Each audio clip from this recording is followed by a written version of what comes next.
இப்ப என்ன பண்ண போறாங்க அப்படின்னு கேட்டீங்கன்னா, நேரடியாக திமுக மீது வெறுப்பு பிரச்சாரத்தை இந்திய நாட்டு பிரதமர் அங்க ஸ்ட்ரோக் அடிக்கிறார். ஒரு பக்கம் எலெக்ஷன் கமிஷன் பீகாரில் இருக்கக்கூடிய மக்களுக்கு தமிழ்நாட்டில் வாக்களிக்கிற உரிமையை தருது. அப்ப இங்க இருக்கக்கூடிய எம்எல்ஏவை அந்த 5000 சொற்ப ஓட்டலா இருந்துச்சு பாருங்க, இங்க இருக்க பீகாரிகள் முடிவு பண்ணிடலாம் யார அதிமுக பாஜக தான் வேணும்னு. ஏன்னா அதிமுக பாஜகவை தவிர்த்து திமுகவில் அவர் அட்டாக் பண்ணி பேசுறாரு. இதோட உள்நோக்கத்தை நீங்க புரிஞ்சுக்கணும்.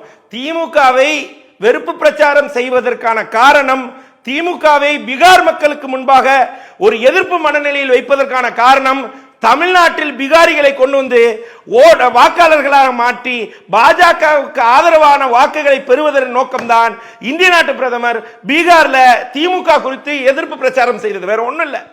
இதுதான் இன்டென்ஷன். இதற்கு எலெக்ஷன் கமிஷன் துணை போய் இருக்கிறது.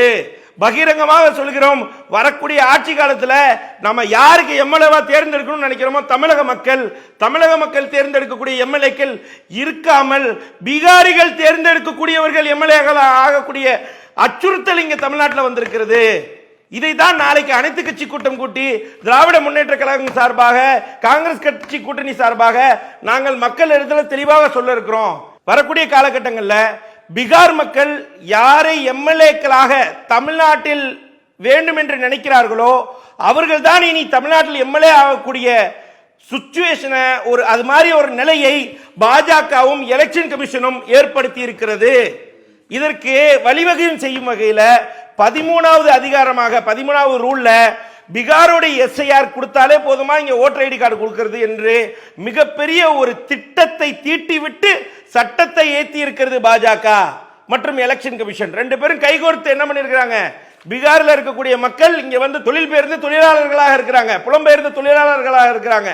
அவர்களுக்கு இங்க அதிகாரம் கொடுத்து பாஜக எங்கெல்லாம் வலிமை இல்லாம இருக்கிறதோ, எல்முருகன் எப்படி ஒரு சொற்ப ஓட்டல தோத்தாரு, அது மாதிரி இருக்கிற இடங்கள் எல்லாத்திலும் தாராபுரத்தில் தான் தோற்றாரு. அங்கதான் அதிகப்படியான புலம்பெயர்ந்த தொழிலாளர்கள் இருக்கிறாங்க.